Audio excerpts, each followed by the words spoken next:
Bienvenidas y bienvenidos a su programa, ya lo dijo la Corte, en el cual analizamos los fallos emblemáticos, las sentencias más importantes del Tribunal Constitucional de México.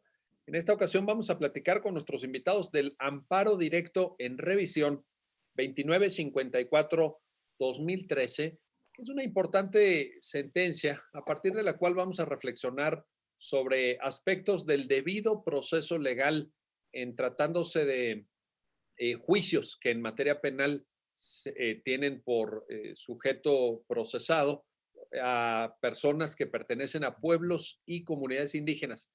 Y también, derivado de este contexto general, del derecho que tienen estas personas a contar con un intérprete en el contexto de la secuela procesal correspondiente. Para entender los alcances de esta importante sentencia de la Suprema Corte, le doy la bienvenida al programa a Ayesha Borja. Ayesha, un gusto recibirte en Ya lo dijo la Corte. Hola, muchas gracias a ti, gracias por la invitación. Al contrario, gracias por permitirnos contar con tu presencia en el programa. Y también le doy la bienvenida a Guillermo Con. Guillermo, un gusto recibirte. No, el gusto es mío. Es un placer volver a estar acá en este programa. Eres muy amable. Y si quieres, empezamos contigo, Guillermo, porque te quería pedir que nos ayudes a entender el caso, cómo surge, cuáles son las situaciones que se ventilan desde el juicio en un primer momento, cómo se desarrolla la secuela procesal, hasta que finalmente, por tratarse de un ADR, pues evidentemente hay varias etapas previas, pero finalmente llega a conocimiento de la Corte. ¿Cómo ocurre eso, Guillermo? ¿Cuáles son las cuestiones de hecho relevantes y discutidas en las instancias inferiores, si fueras tan amable? Claro, en realidad los hechos de este asunto son relativamente sencillos. Aproximadamente en 2016, una mujer es encontrada muerta en una comunidad de Oaxaca. El Ministerio Público inicia las investigaciones correspondientes y manda citar a una persona que en vida de la mujer fallecida era su esposo. Eh, se le llama a declarar a esta persona y esta persona pertenece a una comunidad indígena, no tenía conocimientos, al menos no conocimientos profundos del español, hablaba una lengua indígena conocida como Mije, y bueno, se hacen estas entrevistas, y lo cierto es que durante los hechos, si bien esta persona, durante las investigaciones, tanto en el Ministerio Público como posteriormente, esta persona contó con diferentes intérpretes pertenecientes a la comunidad que en teoría lo apoyaban, y con una defensora pública. El caso eventualmente se judicializa. El Ministerio Público considera que tiene elementos suficientes para ejercer acción penal contra esta persona. Se lleva a cabo el juicio penal en todas sus etapas y es condenado finalmente a, si no mal recuerdo, 30 años de prisión por el delito de homicidio. La sentencia es apelada, se confirma la sentencia, y esta persona promueve un juicio de amparo directo. En este juicio de amparo directo, entre otras cosas, alega que se violó su derecho a contar con un intérprete profesional durante el procedimiento, porque efectivamente eh, lo que sucedió fue que contó con diversos intérpretes, pero ninguno de ellos profesional, sino miembros de una comunidad que afirmaban conocer su lengua indígena, su cultura indígena y además el español. Entonces él dice, se violó mi derecho fundamental, contenido en el artículo 2 constitucional, de contar con un intérprete profesional. El tribunal colegiado declara infundados sus argumentos en este aspecto, le dice que, pues, de una simple revisión al expediente se advierte que sí contó con estos intérpretes, que estos intérpretes formaban de alguna manera parte de su comunidad, conocían su idioma y conocían el idioma español, y pudieron hacer el trabajo relativo. Y inconforme, efectivamente, como lo mencionabas, interpone un recurso de revisión, y pues el caso llega a la Corte, específicamente a la primera sala. Perfecto, muchísimas gracias, Guillermo. Y ahora voy contigo, Ayesha, para que nos ayudes a entender. A ver, ¿cuál es el papel que juega cada uno de los actores relevantes para efectos de la argumentación de la Suprema Corte? Por ejemplo, podría alguien leyendo la sentencia preguntarse, ¿es lo mismo intérprete que traductor? Ahí habría una cuestión. Y luego, aunque pueda resultar muy obvio para quienes tienen una formación jurídica, tal vez para un público más amplio no resulte tan evidente el papel, Ayesha, sobre el que también te quiero formular ahí o pedir más bien que nos puedas orientar, entre el papel que juega el defensor, lo que le corresponde propiamente a la figura del traductor y lo que corresponde a la figura del intérprete. Si fueras tan amable, por favor. Claro que sí, Miguel. Mira, la misma corte en la sentencia hace la distinción entre lo que es el intérprete y el traductor. Establece literalmente el traductor solamente traduce palabras, pero el intérprete y su importancia dentro de un juicio es demasiada porque es la persona que además de traducir palabras, pone en contexto jurídico a la persona imputada. Es decir, y obviamente tratándose de personas indígenas, lo ideal sería que fuera un intérprete certificado, ¿no? Que también conocerá de la cosmovisión de esta persona, en este caso, persona indígena mije. Y por su parte, el defensor o defensora, pues es quien llevará todo el proceso penal, ¿no? Ya con todas las cuestiones técnicas, pero en este caso, la defensora sin el intérprete no cumplirían con el derecho a una defensa técnica adecuada, en el sentido en que la persona imputada debe saber y conocer de qué se le está acusando, qué implica esto, cuáles son las consecuencias y explicarle cada parte del proceso. Sí se puede juntar en una sola persona, es decir, en el defensor, se puede juntar el tema de ejercer el derecho tal cual y la interpretación. Pero en caso de que no sea así, en caso de que el defensor o la defensora no sean bilingües, pues entonces el Estado tiene que garantizarlo mediante esta figura del intérprete. Y por supuesto, bueno, la Corte también nos explica cuál es la figura del perito práctico, ¿no? Que también puede fungir como intérprete, aunque no necesariamente sea una persona profesionalizada en la interpretación o una persona certificada por alguna institución federal. Entonces, es esta por otra definición, otro término, otra persona, ¿no? Que puede involucrarse dentro del proceso. Ahorita lo vamos a platicar con detalle. Ahora, nada más para precisar entonces, Ayesha, podríamos decir que el traductor tiene una tarea más bien semántica, prácticamente gramatical, y el intérprete agrega, lo voy a poner así, tú me dirás, pero agrega un plus, un esto que mencionabas, por ejemplo, de la cosmovisión o alguna referencia cultural específica de contexto, ¿sería correcto hacer la diferencia en estos términos? Es correcto, sí, me parece que es una manera sencilla de hacerlo explicar. Como dices, es una cuestión la del traductor completamente semántica, pero interpretar va mucho más allá de eso, haciendo uso incluso del uso de sistemas normativos indígenas o lo que mencionabas ya de estas cosmovisiones que también existen y que son muy distintas en cada una de los pueblos y comunidades indígenas. Respecto de lo cual la sentencia afirma que hay una gran variedad, por cierto, Así es. una variedad lingüística, pero también una variedad cultural. Y esto creo que es importante, la sentencia específicamente lo menciona, ¿no? Así es, menciona pues todas las variantes que están reconocidas por nuestro país. Son 364 variantes lingüísticas. Entonces estamos hablando de un universo bastante amplio de diferencias, de modos de ver las cosas y de pensarlas. Sin duda. Ahora, déjame regresar contigo, Guillermo, para lo siguiente. La Corte en la sentencia toma como punto de partida el artículo 2 de la Constitución y Me parece que el tema que hoy analizamos, el tema que la sentencia se encarga de estudiar, de alguna forma se vincula con el debido proceso, pero el debido proceso en el marco del artículo 2, no el debido proceso del 14, el 16 de la Constitución, vaya, lo que todas conocemos, ¿verdad?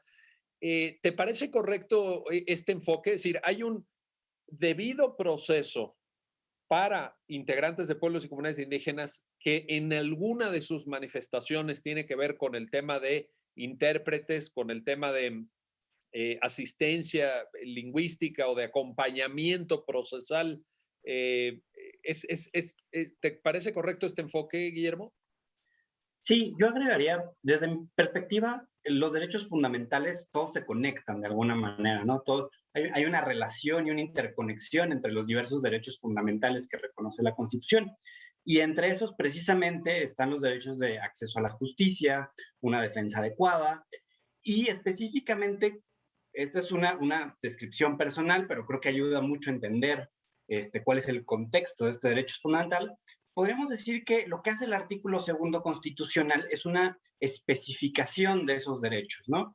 Lo que hace es materializar de alguna manera un derecho específico para dar acceso a la justicia y defensa adecuada a personas que pertenecen a comunidades indígenas, porque tienen una necesidad de alguna manera de comprender el proceso penal. Si no se reconociera este derecho, simplemente la persona estaría en un completo estado de indefensión frente a la maquinaria del Estado. Entonces, este derecho sí efectivamente es distinto de alguna manera a los reconocidos en otros derechos, pero yo lo veo más como, no que sea distinto, sino como una especificación de ese derecho para materializar ese derecho respecto de personas pertenecientes a comunidades indígenas. ¿Una especificación por razón de sujeto? ¿Lo verías de esa manera?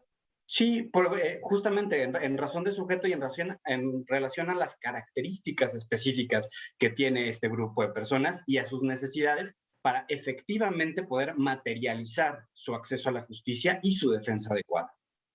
Oye, a ver, y en este sentido, Ayesha, pensemos, ¿cuál sería, podría alguien decir, oye, pues una persona de un pueblo o comunidad indígena que se manejara pues con cierto nivel de comprensión del lenguaje español o castellano, pues con eso tendría suficiente porque hay personas que no pertenecen a pueblos y comunidades indígenas que tampoco son así como que dominen, ¿verdad? O que tengan una solvencia lingüística muy amplia.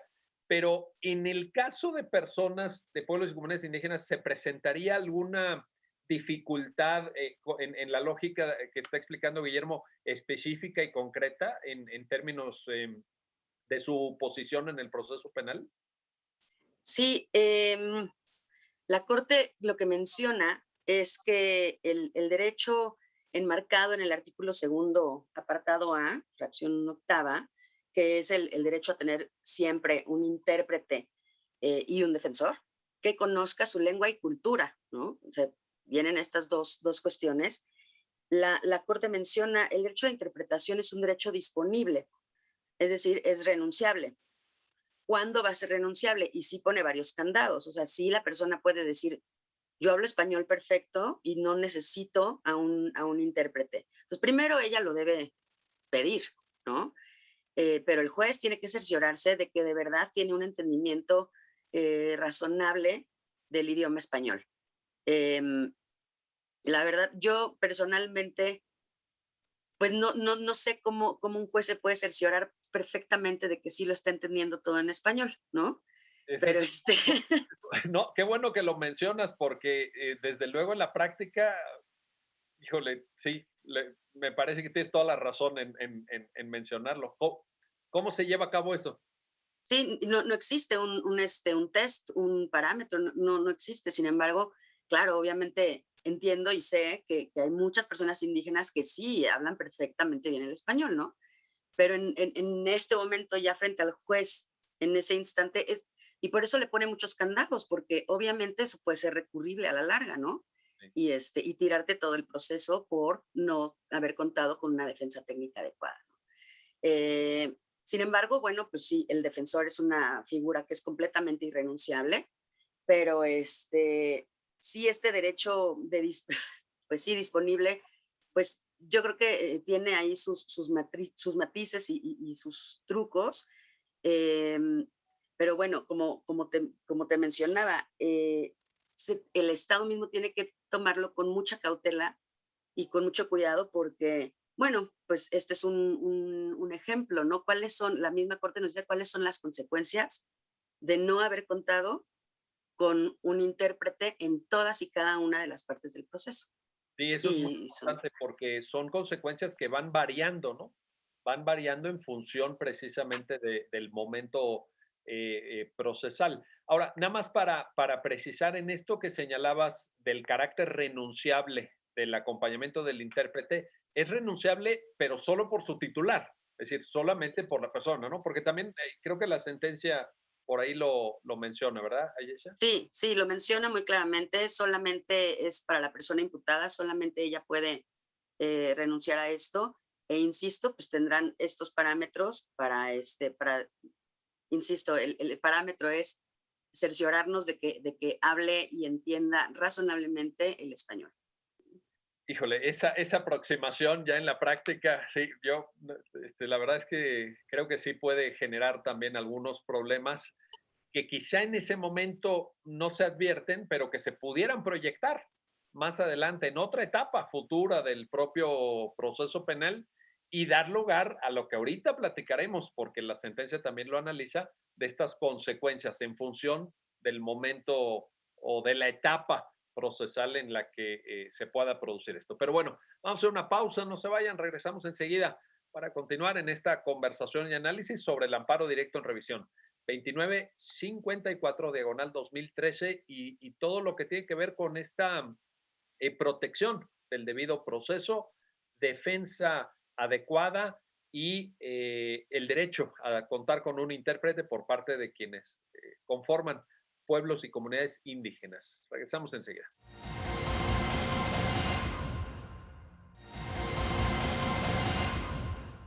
Ya estamos de vuelta, ya estamos de regreso en este su programa, ya lo dijo la Corte, para continuar en la conversación con nuestros invitados sobre este amparo directo en revisión 2954-2013. Y quiero regresar ahora contigo, Guillermo Con, para plantearte algo que ya por ahí Ayesha mencionaba y creo que vale la pena darle un contexto lo más amplio posible porque la sentencia así lo realiza. Y es la respuesta, Guillermo, a la pregunta de ¿qué es un intérprete? ¿Qué cualidades debe de tener un intérprete? Porque tú mismo mencionabas que en el caso concreto, en el caso que nos ocupa, pues habían sido miembros de la comunidad, gente que pertenecía a la comunidad, o por ahí incluso la sentencia dice, u otras personas que también estaban privadas de su libertad, otros reclusos. Aquí la pregunta sería, Guillermo, ¿se cumple con el perfil de intérprete en el cual está pensando la Constitución en el artículo 2 o se requerirían ciertas cualidades? Ahí, ¿qué sucede con este tema, Guillermo, por favor? Claro, un poco vinculándolo con lo que decía Yesha y lo que decíamos antes de que justamente el derecho, este derecho del que estamos hablando de tener un intérprete facilita la materialización de los derechos de acceso a la justicia, defensa adecuada, debido proceso de las personas pertenecientes a comunidades indígenas. La Corte, en el estándar que desarrolla en esta sentencia y en diversos precedentes previos, es precisamente que debe haber, primero que nada, y de manera más importante, un intérprete profesional, ¿no? El objetivo del intérprete es acabar con esta discriminación histórica y con esta incapacidad de esta lejanía más bien que existe luego entre los tribunales y los imputados pertenecientes a comunidades indígenas, ¿no? Busca precisamente acercar al tribunal a la persona indígena para que el tribunal pueda entender las circunstancias específicas de este imputado y por su parte hacer que el imputado conozca las circunstancias en las que se encuentra y las consecuencias, ¿no? de todo este proceso penal para que efectivamente pueda ejercer una defensa adecuada. la cual viene acompañada también con un defensor, ¿no? Es como esta defensa paralela, intérprete, defensor. Entonces, para materializar todo esto, el estándar de la Corte es que, por regla general y de manera muy importante, tiene que ser un intérprete profesional, preferentemente que venga de una institución, ya sea federal o estatal, que garantice de alguna manera que este intérprete está versado, uno, tanto en la lengua y la cultura de la persona imputada, como en el español y la cultura jurídica propia de nuestro país, ¿no? ¿Para qué? Para que sea capaz de hacer este ejercicio de interpretación, de, de acercamiento que comentábamos, ¿no? Ahora, como decía Ayesha, pues el número de lenguas indígenas en el país es enorme. Muchas veces los recursos humanos y materiales no son suficientes para cubrir todas estas necesidades y la Corte reconoce esta situación, ¿no? No siempre va a ser posible tener a este intérprete profesional adscrito a alguna institución pública, federal o estatal que pueda hacer este ejercicio. Y en esos casos, si efectivamente después de hacer la solicitud correspondiente, las autoridades no tienen respuesta para obtener este perito profesional, entonces pueden acudir a peritos que ya sea que tengan alguna especie de certificación o que estén avalados de alguna manera por la comunidad indígena que se trate. Y bueno, también podría darse el caso que ni siquiera pueda encontrarse un perito de esa naturaleza, ¿no? Ya no adscrito a alguna institución, sino que cuente con algún tipo de certificación, ya sea de la comunidad o de alguna institución oficial. Y entonces la Corte sí permite, ya en última instancia, como una cosa, llamémosla extraordinaria, que pueda haber personas adscritas o pertenecientes a la comunidad de la persona que respecto a los cuales se pueda tener algún tipo de indicio que conocen o tienen los conocimientos y tienen las capacidades técnicas para hacer este ejercicio del que hemos estado viniendo hablando.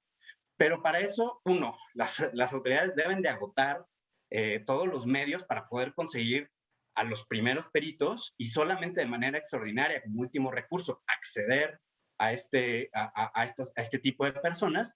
Y dos, deben de alguna manera acreditar y justificar que estas personas efectivamente tienen las capacidades para hacer este ejercicio. De lo contrario, pues en realidad no se está materializando el derecho complementario previsto en el artículo segundo y, en última instancia, el acceso a la justicia y la defensa adecuada de las personas indígenas sujetas a un proceso penal. Oye, pero y en este sentido, esta especie de, digamos, de prelación, en donde primero iría el intérprete certificado, si no hay el intérprete certificado, una persona que pudiera tener algún tipo de capacidad asimilable a la certificación, sino una persona que sea reconocida por la comunidad. Es decir, todo esto que nos acabas de contar, Guillermo, tiene que quedar documentado en el proceso, es decir, porque entiendo que la sentencia, el mensaje que envía es, tómense este derecho en serio, no agarren ahí al que va pasando, ¿verdad? Al que está ahí disponible. Hay una tarea judicial de documentar, de argumentar, de probar todo esto que efectivamente se llevó a cabo, ¿no, Guillermo? Claro, contrario a lo que muchas veces se piensa en la opinión pública, todo este tipo de derechos no son formalidades, son verdaderos derechos fundamentales que buscan materializar una verdadera justicia y resultados correctos en el proceso penal. Entonces, no se trata simplemente de que haya un títere de la primera persona que encontramos para hacer como si efectivamente el inculpado indígena hubiera tenido un intérprete. Se trata de efectivamente hacer todo lo que esté al alcance de las autoridades para materializar este derecho. Y por eso la Corte, entendiendo las dificultades técnicas, repito, que tiene esto, porque pues es complicado, habiendo tantas culturas indígenas, tantas lenguas indígenas, tan pocas personas especializadas, me imagino yo, no tengo yo un número, pero no imagino que haya tantas personas que puedan tener una certificación de institución pública para demostrar que son expertos en español y la cultura jurídica mexicana, y además en específico de ciertas comunidades indígenas, ¿no? Entonces, la Corte reconoce estas dificultades y da la opción a las autoridades de que puedan de alguna manera palear esto y seguir con el proceso, pero siempre buscando que se materialice el derecho. Y respondiendo a tu pregunta, sí, efectivamente, todo esto para cuando en instancias posteriores se tiene que revisar, pues tiene que existir constancia. Tiene que existir constancia de que se buscó a las autoridades correspondientes, de que efectivamente las autoridades no respondieron o respondieron que no tenían los recursos humanos suficientes para la solicitud, y en dado caso llegar a la última instancia, pues demostrar igual la documentación necesaria para demostrar que esta persona que pertenece a la comunidad de alguna manera tiene los conocimientos para poder hacer este ejercicio. Este derecho se vincula, más que se vincula, es muy similar seguramente se ha platicado antes en este programa, al derecho a la asistencia consular. Buscan más o menos el mismo objetivo, ¿no? Es acercar a una persona que no está relacionada con el idioma y la cultura del sistema jurídico mexicano, y acercarla a ese proceso. Y al igual que sucede en los precedentes de asistencia consular, pues exigimos a las autoridades que hagan todo lo necesario para lograr eso y que quede constancia para evitar que exista una declaración de una violación a un derecho fundamental. Oye, me gustó el símil, me gustó mucho el símil que pones, Guillermo, de la asistencia consular, porque me parece que se vincula con una concepción ampliada en los dos casos, en el caso que estamos analizando, pero también en el caso de asistencia consular, de ese núcleo luminoso, ese núcleo irreductible de las formalidades esenciales del procedimiento del artículo 14, párrafo segundo, pero ya en una visión ampliada, en una visión no reducida a aquello que históricamente la jurisprudencia definió como las formalidades, sino en una visión también de rayo láser, ya de ver qué necesidades hay en función del sujeto, de un sujeto que tiene necesidades específicas en el proceso. Ahora, en este sentido, Ayesha, te quiero plantear, tanto la sentencia como ahorita nos lo acaba de recordar Guillermo, dice, y no está fácil, no está fácil, él mismo lo reconocía, ¿no? En su comentario, tiene que tener conocimiento del sistema jurídico mexicano y de la lengua, ¿no? De la lengua, tanto de origen como de destino, dice la sentencia. Entonces, voy a usar un término que quizá no sea adecuado, pero solo para efectos pedagógicos, esa bipolaridad o esos dos extremos, pues no es tan fácil, ¿no? No está fácil, digo, porque pensando en uno mismo, ¿no? Dice, si de por sí es bien difícil que sepamos, pues, de derecho mexicano y no está fácil la formación y la actualización que requerimos, ahora imagínate compaginar esto con la parte de la dimensión cultural, lo que tú misma mencionabas, Ayesha. ¿Cómo manejar eso? ¿Cómo encontrar este tipo de perfiles en la práctica a fin de salvaguardar, de satisfacer estos derechos humanos que ya ustedes dos mencionaban? ¿Qué sucede ahí?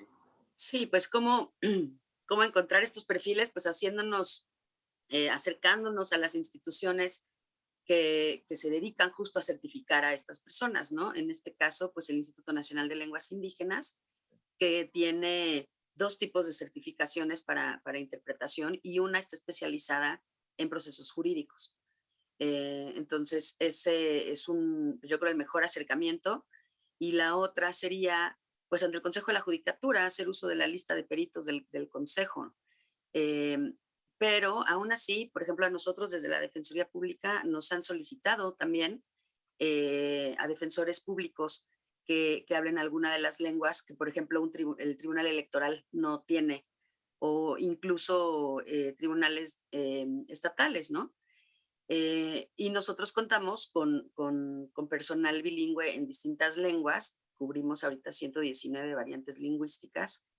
eh, y bueno, pero también te preguntarías, ¿no? Ok, tú tienes al defensor público que habla mije, en este caso, pero ¿cómo le va a comprobar al juez que sí habla mije y que sí lo entiende?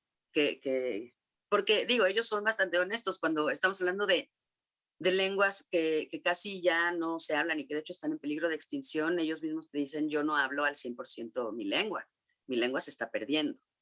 Eh, pero hay otras, como en este caso, el mije, la verdad es que es una de las lenguas, yo creo, más utilizadas, em, en donde nosotros también acercándonos al INALI, hicimos que mucho de nuestro personal, hasta ahorita llevamos la mitad, cuente con una constancia expedida por el instituto, en donde se comprueba que tienen competencias y habilidades comunicativas en su lengua.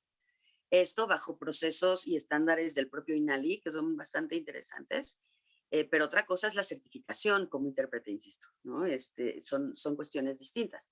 Sin embargo, pues ellos sí pueden fungir y lo han hecho a veces como intérpretes, no como abogados, no como defensores o asesores, tal cual para interpretar. Entonces tienes que hacer estos acercamientos necesariamente, buscar en donde haya.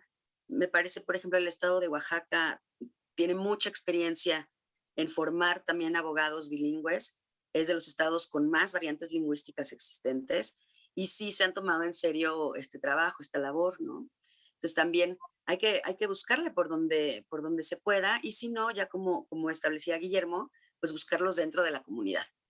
Y la misma comunidad también da constancias de acreditación de la lengua, o la propia autoridad municipal, y ahí es donde tienes que ir y estar buscando, porque en efecto, pues sí, esta persona, el perito práctico ya no, se esperaría que no es una persona que conoce el sistema jurídico mexicano ni nada por el estilo, es simplemente una persona que conoce la lengua y que le puede explicar a la otra qué es lo que está pasando.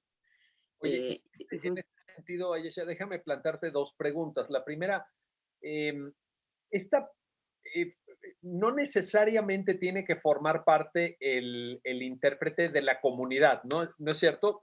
Podría haber algún supuesto en donde existiera un conocimiento, por un lado, lingüístico, por otra parte, también, como tú misma lo decías hace rato, una dimensión cultural, porque no se trata de la figura del traductor, sino estamos hablando del intérprete. Pero ¿pensarías en perfiles que no pertenecieran a la comunidad? ¿Podría haber este diálogo, digamos, intercomunitario? También esa sería la primera. Pod- ajá. No, adelante, adelante. Podría ser que no pertenezca en ese momento en la comunidad, porque también hay muchas personas que ya no están ahí, ¿no? Pero que sí pertenecieron. Lo ideal es que sí haya sido parte de esta comunidad, porque, insisto, pues tenemos que garantizar que conozca la cosmovisión e incluso el sistema normativo indígena de esta persona. ¿Por qué? Porque puede ser, en este caso estamos hablando de un homicidio, Sí. pero puede haber otro tipo de delitos en donde en la cosmovisión indígena no son delitos, o bien que ya fueron castigados por sus propios sistemas normativos. Sí. Y entonces sí es importante que la persona que está interpretando, o si se puede, su defensor, conozca esto. Y te hablo, por ejemplo, de cuestiones como delitos contra la salud, Claro. en donde sí se está permitido que ciertos pueblos indígenas consuman cierto tipo o transporten cierto tipo de psicotrópicos, debido a sus usos y costumbres, a los rituales que tienen que hacer. Si sobrepasa eso, entonces ya estamos hablando de otra cosa, pero ha sucedido que los han detenido y los han imputado por un delito que dentro de su comunidad, incluso dentro de la ley, está permitido que ellos lo tengan. Y hay una razón y hay una justificación. Si tú no sabes eso como su defensor o como su intérprete, pues la verdad es que no le estás ayudando a la persona porque justo tiene que defenderse también los derechos culturales que tienen y su pertenencia, ¿no? Entonces, sí es importante, por lo general sí es importante que sean personas que estén dentro de la comunidad. Oye, y la otra cosa que también creo que vale la pena plantear a Yesha es, digamos, y ustedes mismos lo han mencionado, perito, intérprete, pero la palabra perito da cuenta de alguna especialidad y cuando uno lee en la sentencia que, por ejemplo, en el caso de esta persona, le pusieron a compañeros reclusos, porque esta persona estaba en prisión preventiva, bueno, y luego fue, ya nos dijo Guillermo, hubo la sentencia condenatoria, etcétera, pero ahí esa apertura, digamos, tan amplia para el concepto de perito, pues como que no checa, ¿no? Porque uno dice, oye, perito, pero ¿cómo puede ser perito si es alguien que está ahí encarcelado, que a lo mejor, pues sí, medio habla, ¿no? Medio entiende. ¿Cómo te suena eso, Ayesha? Sí me suena raro, la verdad, aunque le pongan perito práctico, pero en realidad sí, no. eh, pues es un término extraño que me parece lo toman me parece tiene otro antecedente, ¿no? En Código de Procedimientos Penales, pero para este caso, pues sí, no sería el nombre realmente correcto, ¿no? Tal vez un intérprete práctico, traductor práctico, otra cosa, pero perito, tienes toda la razón, su connotación es de expertise y no es el caso, ¿no? Ahora, también en ese sentido, y Guillermo desde el principio lo apuntaba, esta sentencia es una sentencia que tiene digamos, un afán, lo digo entre comillas, realista, en el sentido de decir, híjole, pues es que en la práctica se te pueden presentar miles de dificultades, o sea, tampoco es que tengas ahí, eh, aunque ya nos señalaste que el Instituto de la Defensoría Federal, digamos, ha hecho un gran esfuerzo y 119 variables, creo que mencionaste, Así es. caramba, es mucho, aunque claro, frente a las 300 y tantas que componen la variedad lingüística del país, pues, digamos, todavía hay camino por recorrer. Pero híjole, es una sentencia también realista, ¿no? Al fin y al cabo, Ayesha, ¿no crees, compartes esta visión? Sí, totalmente. Y creo que la Corte sí es muy clara en determinar cómo se tienen que hacer las cosas, bajo qué parámetros, qué tenemos que buscar. No siempre vamos a encontrarlo, pero nos da las salidas. Y sí, a mí me parece que es bastante práctica y como lo mencionabas desde un principio y me parece extremadamente acertado, hay que tomarse en serio este derecho, ¿no? Y hay que decirle a las autoridades, no puedes un día sí ponerle intérprete y al otro no. Eh, ¿Qué es lo que pasa en este caso, no? ¿Y cuáles son las consecuencias? Pues las consecuencias es que se revoca la sentencia, ¿no? Sí, sobre ellas vamos a platicar justamente enseguida, pero antes déjenme hacer una pausa, no se vayan, vamos a regresar enseguida para continuar en este análisis, en esta conversación sobre el amparo directo en revisión 2954 diagonal 2013 y las importantes consecuencias que en materia del proceso penal tomado en serio, lo voy a poner en esos términos, requiere la propia Suprema Corte. Regresamos enseguida.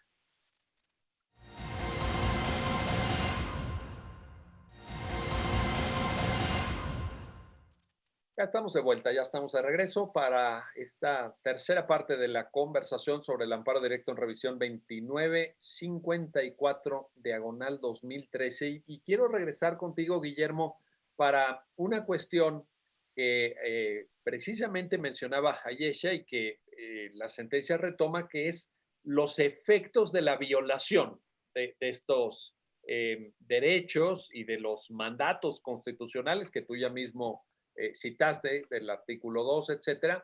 Aquí la pregunta es, ¿qué sucede si no se da este acompañamiento del intérprete? Y tal vez también, Guillermo, mencionar, si estás de acuerdo, la diferenciación que la sentencia establece en función de la etapa procesal. Es decir, en qué momento se da la violación y en función de ese momento, ¿cuál es la consecuencia jurídica que de ahí deriva? Si fueras tan amable, Guillermo. Claro, antes de responder la pregunta me gustaría hacer como una observación preliminar, y es que este caso concreto está desarrollado a la luz del sistema inquisitivo mixto. Es un sistema que hace ya algunos años pues dejó de tener vigencia en nuestro país.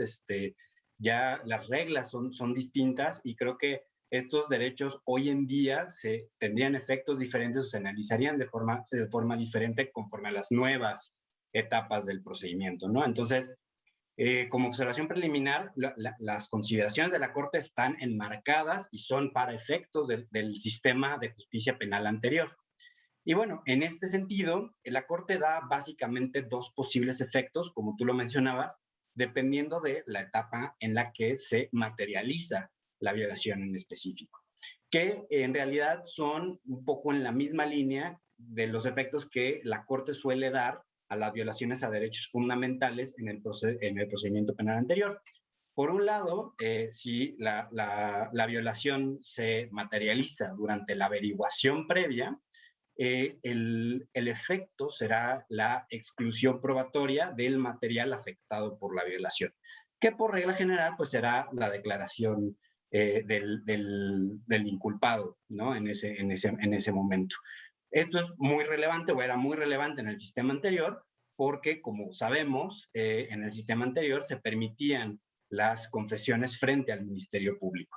Entonces, en este sistema cobraba mucha relevancia la exclusión probatoria de declaraciones frente al Ministerio Público porque esas podían ser posteriormente utilizadas como prueba de cargo y bueno, si no se daba la materialización de este derecho fundamental en el sentido de que la persona pudiera entender qué estaba declarando y las autoridades pudieran entender qué estaba declarando vía un intérprete, pues evidentemente la solución pues, es excluir esa prueba. Ahora, si la violación se materializaba ya durante el proceso penal frente al juez, ya sea preinstrucción, instrucción, o incluso ya en segunda instancia, por una cuestión de revisión, ahí la solución que da la Corte es la reposición del procedimiento, que insisto, en el sistema anterior era como solíamos reparar este tipo de violaciones a derechos fundamentales, simplemente diciendo, tiramos la sentencia de la condena y nos vamos a la etapa procesal en la cual se cometió la violación y vamos a repetir todo, pero ahora haciéndolo bien, ¿no? Básicamente es como el mensaje que daba la Corte en ese momento. Pero, insisto, ahora creo que pues vienen nuevos retos con el nuevo sistema de justicia penal y estas reglas probablemente sean diferentes. Oye, había una mención en la sentencia en el sentido de lo que había durado, que creo que no era poco tiempo, la medida cautelar de prisión preventiva. Te lo planteo, Guillermo, porque en esta lógica de la reposición, pues cuando tú dices, oye, pues ahora nos regresamos, ¿no? La propia palabra lo dice, reponemos, volvemos atrás en el proceso penal, pues hay un tema de tiempos ahí también, hay un tema de sacrificio de derechos a lo largo de una temporada donde, por ejemplo, en caso de homicidio, prisión preventiva, etcétera, puede también suponer alguna dificultad, ¿no? En términos de acceso a la justicia, de respeto al debido proceso, etcétera. ¿Cómo ves esa parte, Guillermo? Claro, lamentablemente los tiempos de los juicios y el acceso a una justicia expedita, pues creo que sí sigue siendo en cierta manera una deuda pendiente, ¿no? Sí, creo que todavía hay mucho que desarrollar al respecto. En el caso concreto, la respuesta que da la Corte es que como efectivamente está reponiendo el procedimiento, y se trata, él lo que alegaba era básicamente más a reponer el procedimiento y entonces pues yo voy a pasar otra vez en prisión preventiva pues todas las etapas del procedimiento que quedan, ¿no? Básicamente tengo que repetir todo el procedimiento privado de mi libertad. Lo que le dice la Corte es, pues eso es en realidad incierto porque el juez puede dar una diferente medida cautelar en su caso en esta nueva reposición del procedimiento, ¿no? Entonces, no tenemos garantía de que efectivamente vayas a pasar ese tiempo en prisión preventiva y por tanto, pues no considera que existe una violación en ese aspecto, ¿no? Pero esto es como la respuesta que se le da en el caso concreto, pero sin duda este tema de los tiempos sigue siendo de estas cuestiones sumamente profundas y debatidas en nuestro sistema, ¿no? por cierto, ahí el papel de la defensa será crucial para dar esta especie de batalla por las medidas cautelares, ¿no? Como alguna vez lo mencionó el gran administrativista español Eduardo García de Enterría, la batalla por las medidas cautelares para, pues, decirle, oiga, pues ya cuántos años lleva, ahora viene la reposición, pues quizá merite un cambio de medida cautelar, ¿verdad?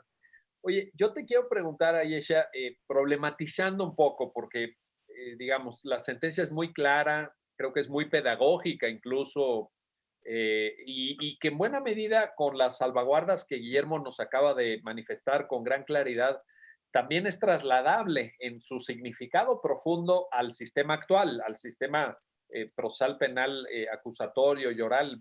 Hay una lógica que pervive, que persiste del sistema mixto al sistema acusatorio.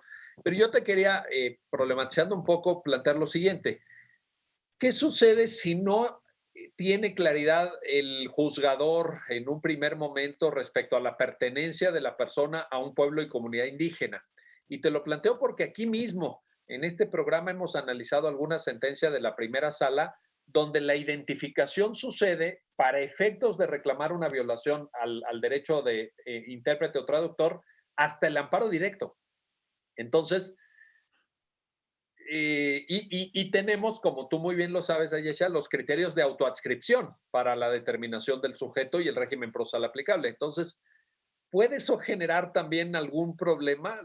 En la práctica verías que pudiera haber alguna dificultad derivado de, de este posible escenario, Ayesha.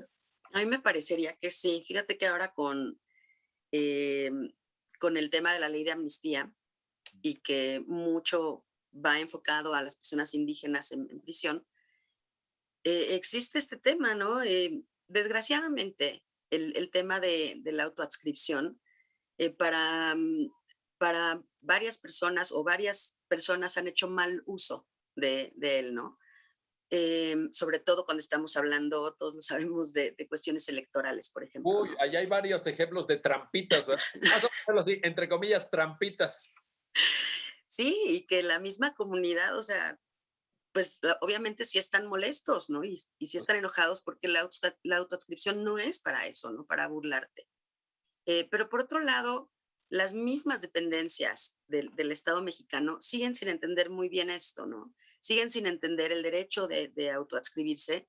Y yo mencionaba el otro día con unos compañeros del INALI también, que parece ser que tanto para jueces como para dependencias existiera una cartilla, ¿no? De cuándo sí eres indígena, cuándo sí eres suficientemente indígena.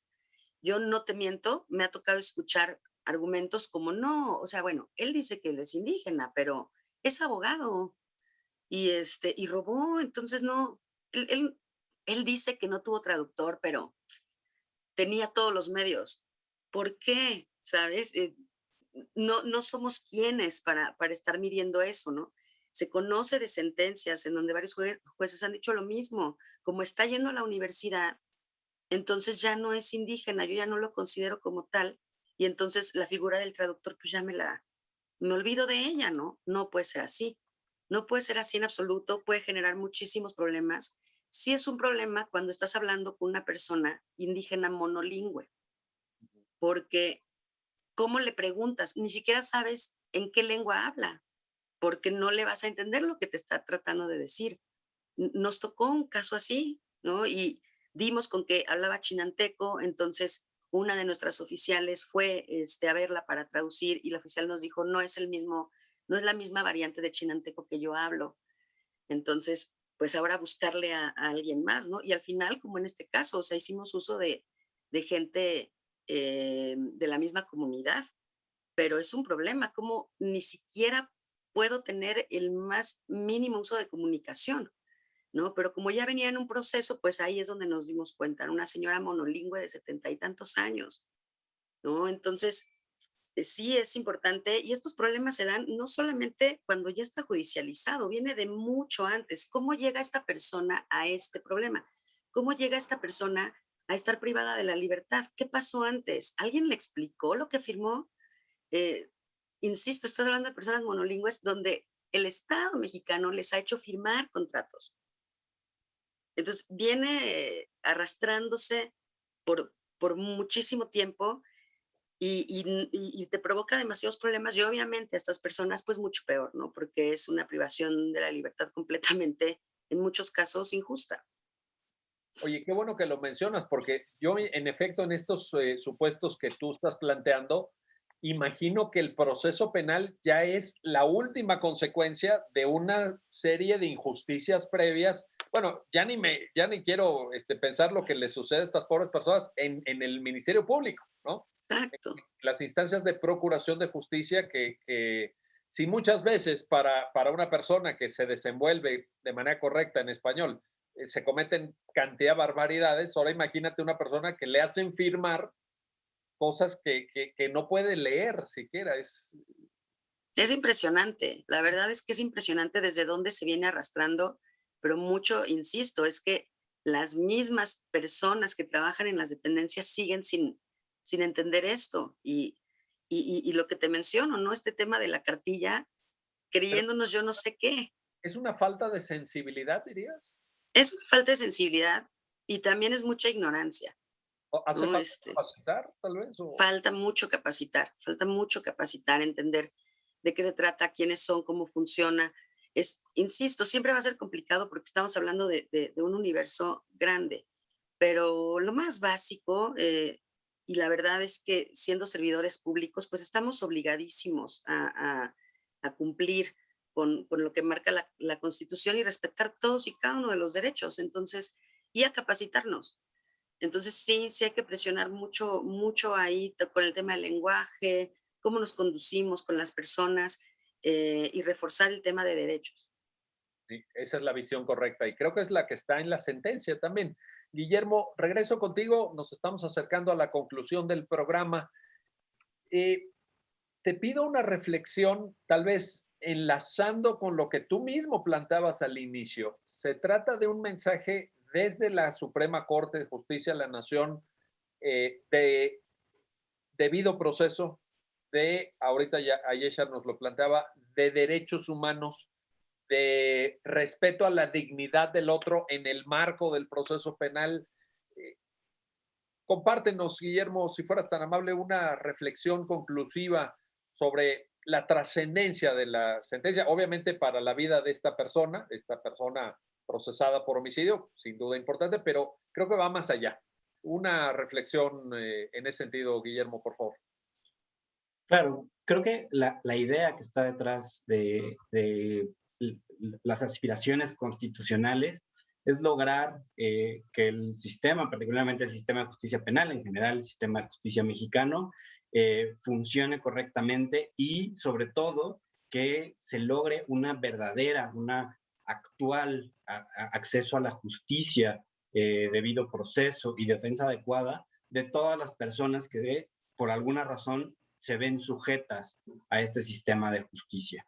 Y para esto, precisamente, la Constitución establece un verdadero derecho fundamental, un verdadero derecho humano, como decía antes, complementario, derivado, en el artículo segundo constitucional, en el cual para materializar este verdadero acceso a la justicia, las personas pertenecientes a comunidades indígenas tienen un derecho a contar con un intérprete profesional durante el proceso penal, adicional a su defensor, ya sea público o privado. De esta manera logramos, como hemos comentado a lo largo del programa, acercar a la justicia a la persona sujeta al proceso penal y acercar a esta persona a la justicia, ¿no? Contextualizar cuál es la situación en la que se encuentra esa persona y cuáles son sus opciones, cómo va a montar su defensa, es fundamental para que esta persona pueda verdaderamente decirse que obtuvo un resultado justo después de un proceso penal. Y esto es particularmente relevante en materia penal, ¿no? Hay que recordar que las consecuencias de una sentencia penal son terribles, ¿no? La privación de la libertad, la situación que enfrenta una persona con antecedentes penales frente a la sociedad es fortísima. Y por eso otra vez, y hay que repetirlo mucho, los derechos fundamentales relativos al proceso penal no son formalidades, no son una carta de deseos, son verdaderas mecanismos, herramientas que nosotros tenemos para asegurar fallos justos, ¿no? Y por eso hay que tomárnoslos muy en serio, ¿no? Los derechos hay que tomárnoslos en serio y las autoridades tienen que hacer todo lo que esté a su alcance para materializar estos derechos. Y hay que repetirlo cuantas veces sea necesario. En eso no debemos claudicar ni podemos tampoco ubicarnos en una zona de confort de que como ya se ha dicho tantas veces y no, no, no, no. Esto hasta que se entienda e incluso cuando ya se haya entendido, seguramente también habrá que seguirlo repitiendo. Ayesha Borja, Guillermo Con, gracias. Gracias a los dos por ayudarnos a entender esta importante sentencia de la Suprema Corte, la que resuelve el amparo directo en revisión 2954/2013. Y gracias a usted que hace posible su programa, ya lo dijo la Corte, en el cual analizamos los fallos emblemáticos, las sentencias más relevantes del Tribunal Constitucional de México. Hasta pronto.